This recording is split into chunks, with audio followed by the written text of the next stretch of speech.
What's up? This is MC. Nasa Lichess tayo ngayon at maglalaro tayo ng Rapid 10 plus 0. So kung leway tayo, let's play E4. Yan natin na C5, Sicilian defense. So knight F3 tayo dyan. Knight C6, then we play D4. C takes D4, knight takes D4 tayo. G6. G6, let's play C4. Ito ay tinatawag na Maroczy bind. So, bishop G7, yan naman ang plan dyan. Ilagay yung bishop sa G7, fianchetto, para kontrolado nyo yung buong pinakamahabang dark squares. So, bishop E3 lang tayo. Dagdag defender sa D4. Kasi syempre, dalawa na rin yung attacker niya doon. Sa knight natin sa D4. So, dalawa na rin yung defender. Uy, E6, parang hindi tama yan Naniniwala akong hindi tama yan. Dahil masyado ng maraming dark squares na weaken. So I think knight tawag dito, knight B5, ma-exploit natin yan. Knight B5. So ang threat natin, knight to D6, delivering a check. At annoying check siya kasi pag na-check ka dyan, hindi ka makakapag-castling kasi knight yan Diba? Wala namang ibang pang capture. Take advantage natin na masyadong maraming dark square weaknesses ang black.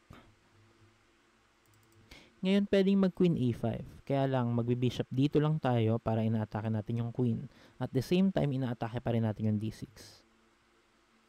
So, wala siyang isang move na madidepensahan mo yung dalawang weaknesses na yun. Ano bang iba pang options? Pwede siyang mag-D5. Kaya lang, kakapture natin yan. E takes D. Lamang tayo dyan. Uy, medyo lamang tayo dito So, siguro isang lesson dito, kailangan alam mo yung opening mo. Medyo kung ano naman, susundin ko yung opening na alam ko sa Maroczy bind. Ano naman siya Hindi ko ma-exploit yung weaknesses na yun. Kaya lang napansin ko, ito yung rule sa Sicilian Hindi siya general rule ata. I mean, hindi siya absolute rule. Pero, applicable siya sa maraming senaryo. Kapag nag-set up siya ng fianchetto dito sa king side, hindi tama na mag-D6 pa. Kasi magiging weak na yung mga D6, yung F6 lahat-lahat. So nag-bishop takes F2 siya. Bishop takes B2. So makukuha niya na rin yung rook natin. So kailangan ma-checkmate natin siya dito. So knight D6, check.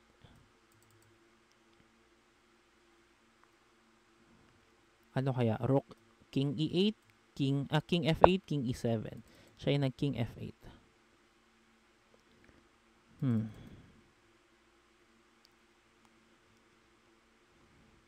King F8. Sige. Knight dito tayo. Ang knight dito, ang goal ko dyan, bantayan ng queen yung rook. Para pag kinapture niya yung rook natin, kakainin natin ng queen. Target pa natin yung kanyang rook sa H8. Kinapture niya, I think mali to. So, take back tayo. Unang-una, untouchable pa rin yung rook na knight natin sa D6. Ayan, offering siya ng trade, no? Pero hindi naman tayo required tanggapin yan diba? Actually, may naisip akong parang cool move. Wait lang Hindi pala, wait lang. Meron ditong bishop Ang angas naman nun.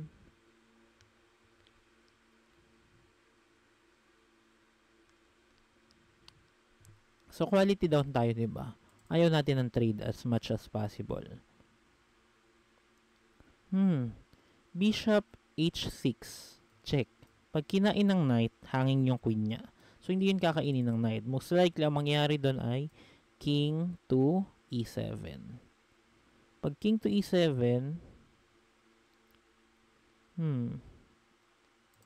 parang hindi rin ganun kalinis. Okay. So, tigilan ko na ba itong bishop H6?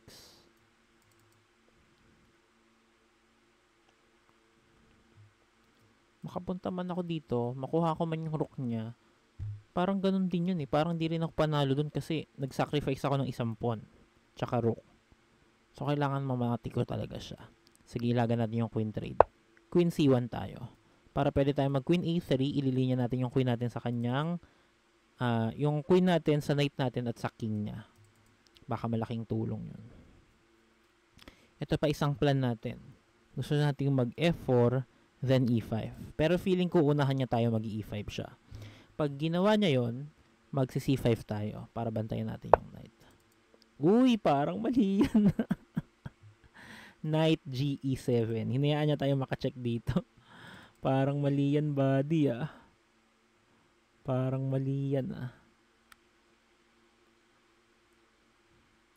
Parang mali yan. Bishop h6, check. May nakukutawan na kanina. May nakukutawan na magandang mangyayari dito. Ito plano ko, ah. Wala siya ibang move eh.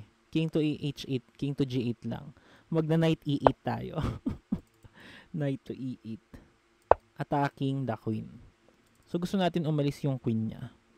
Feeling ko magka queen h4 siya. Queen h4. So atakin niya yung bishop natin.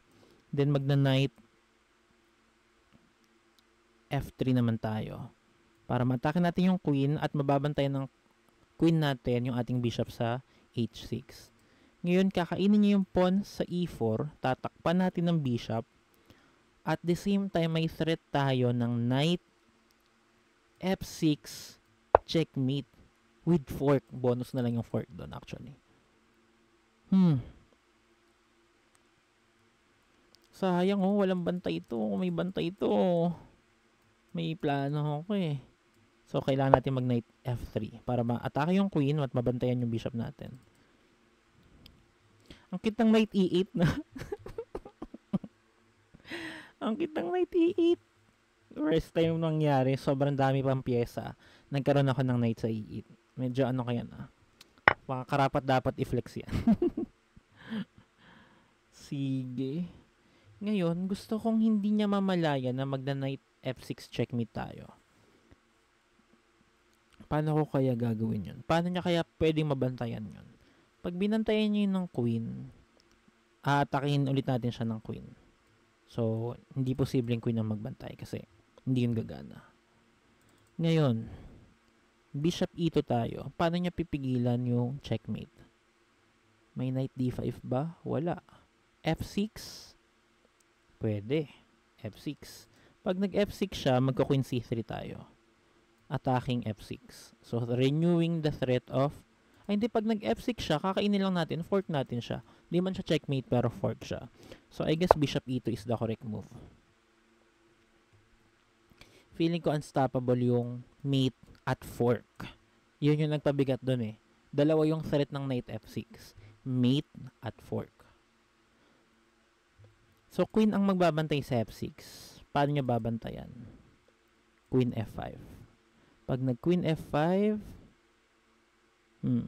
may bishop d3 tayo attacking the queen. Pag kinapture niya yung bishop, walang bantay sa f6. Mati siya. Ala, ang ganda. Ayun na. Queen f5. Actually, pwedeng queen c2 ang gawin natin, no? Queen c2. Pag nag-queen c2 tayo, attacking the queen. Pwede niya nang i-push yung pawn. Kasi pag ginapture natin, may bantay naman, hindi na siya mate. So, bishop talaga ang pang-atake natin, boy. Bishop talaga. Para mag-react yung queen. So, bishop d3, attacking the queen. Again, pag kinapture, hindi niya na mababantayan sa f6. Checkmate siya. Aba, ang galing ko dito ah. Chuma-chamba tayo ah. Sige. So, may check din siya sa a5. Nag-resign. Ay, grabe. Kinikilig ako sa game na to. Analyze natin. So, lagyan din natin, mamaya natin lagyan ng engine. Wagulaan mo ng engine. Analysis muna sarili. E4, C5, Knight F3, C6, Knight C6, D4, C takes D4, Knight takes D4, G6. Again, ang plano niyan, Bishop G7, fianchetto. So, nag-C4 tayo. Ang plano naman ng C4, gusto nating mag-C3, pero gusto nating mag-C4 muna para hindi matakpan yung pawn. Bakit? Sa Sicilian kasi, ang totoong pawn break na gusto mangyari ng black dyan, D5. Ngayon, kung meron tayong pawn sa C4 at sa E4, medyo mahirapan siya mag D5 kasi dalawang pawns yun. Hindi siya ganun ka-common kasi nga sa chess, ang mas priority talaga natin, piece development. At yung C4, hindi siya piece development, diba? Pero ano naman siya, ang sinusunod yun naman na principle, control the center. So, nagme-make sense din siya. Kaya isa nga siya sa mga opening na medyo mahirap i-crack or sirain. Dito, nagla-knight C3 ka pa, lalong lalakas yung control mo sa D5. So, dito, nag-bishop G7, bishop E3, kasi dalawa na yung attacker niya dun sa E4, sa D4 knight, dalawa na rin yung defender natin, kasi kakalagay lang ng bishop. E6, dyan napansin ko may mali. Kasi sobrang dami niyang pawn sa light squares. H7, G6, F7, E6, D7. Ngayon, kung gagawa kayo ng plano, ang kailangan yung tingnan muna, yung setup ng kalaban. Kailangan nyo i-consider yung ginagawa ng kalaban nyo. Hindi yung, ay, meron akong plano, gagawin ko to, Hindi ganun. Kailangan yung planong bubuuhin mo, nakadepende sa setup ng kalaban mo. Kailangan ina-address mo kung ano yung weaknesses sa posisyon niya. So, dito napansin ko, weak yung mga dark squares. Kasi karamihan ng pawns nasa light squares. So, yun yung gusto kong gawing plan. Atakihin yung dark squares. Though opening pa lang, kaya lang may experiences na ako sa pag-atake ng dark squares. Lalo na nakadevelop na yung dark squared bishop ko. May nakita ko na pwede mag-exploit dun sa mga dark squares. Kaya tingin ko posible siya. So, dito nag-knight b5 ako, threatening knight d6, delivering a check. Actually, dito na-miss ko yung bishop takes b2. Tapos matitake din yung rook natin. Pero feeling ko sulit naman siya. Tignan nga natin kay engine. O dito 0.9. Meaning slight advantage pa si white kahit lugi siya ng pawn. At lugi siya ng ayaw niyang capturing ko agad yung ayaw niyang chumake agad ako. Kahit lugi tayo ng pawn at makaka-capture pa yung rook natin. So dito ang ginawa natin ay nag-knight d6 na agad. So check. Siya ay nag-king f8. Mas challenging siguro kung nag-king e7. Kaya lang may bishop c5 naman tayo doon. At baka makuwinless naman siya. So, tingin ko yun yung kinatakot niya doon eh. So, dito nag-knight dito tayo. Ang idea ko niyan, gusto ko makonek yung aking queen sa rook. So, kinapture niya yung rook. Kinapture natin yung kanyang bishop. Tingin ko hindi yung naging good trade para sa kanya. Kahit sabihin natin na 5 points yung rook at yung bishop ay 3 points. 3 points. Dahil, again, ang weakness niya ay dark squares. Tapos, pinamigay niya yung kanyang dark squared bishop. Nako, medyo malaking kasalanan yan sa chess, no? Kahit sabihin mong rook yung kapalit nun. Vital piece yung bishop na yan kapag ang pawns mo ay nasa light squares. So, dito feeling ko lamang na ako dito. Pero may kasunod naman siya na plano. Hindi naman siya one move lang na ginawa ng kalaban natin. At the same time, na na-trade niya yung bishop niya sa rook, gusto niyang mag-trade din ng queens. Para hindi mo ma-exploit yung weaknesses niya. Pero dito, syempre, alam ko na yun yung gusto niya mangyari. Hindi natin pagbibigyan yung mga ganyang plano. Ayoko ng queen trade. Queen c1. Dininay ko yung queen trade. Gusto ko lumipat sa a3 para makonect ko yung aking queen sa aking knight at sa kanyang king. So, dito nag-knight ge7 siya, which is, I believe, to be a bad move. Dahil inalang niya yung bishop h6 check. At napilitan siyang mag-king g8. So, how awkward is king g8? Sobrang awkward. Dahil hindi mo mailabas ang iyong rook sa h8. So, para kang lugi ng isang rook dyan. At yung nagpalugi sa'yo nun, bishop lang. So, imagine na yung bishop ko ay mas better pa sa rook niya. Compared sa bishop niya na way better sa rook ko kanina. Kasi kailangan nyo i-consider yung context na yung bishop niya, katulong yun ng mga pawns na nasa light squares. So, nung nawala yun, talagang butas na butas. Tapos yung king niya, wala pang gagalawan. Tapos yung mga pawns niya, ang hirap pang itulak. Ganon din yung bishop niya sa c8. Hindi niya malabas kasi yung pawn sa d7, nabarahan ng knight ko sa d6. So, ano siya eh, madami siyang pieces. Pero hindi niya magamit. So, yun yung magiging problema. Yun yung challenge natin sa kanya. So, dito siya tayo ay nag-knight e8. What a cute move. Inaatake natin yung knight sa f6 nang nandun tayo sa base niya. Yung knight ko nasa initial position ng king niya. Nang marami pang pyesa. Di ba medyo kakaiba yun eh. Medyo unique yun, unique. Sobrang unique nun. Medyo napaproud ako sa game na to. So dito wala siyang magagawa. Kailangan niya mag-queen to h4. Atakin yung bishop natin sa h6. Syempre, inatake natin yung queen niya. At yun lang ata yung safe na square na mababantayan niya yung f6. Kasi, hindi, mababantayan niya pala yung f6 kahit saan siya magpunta, no?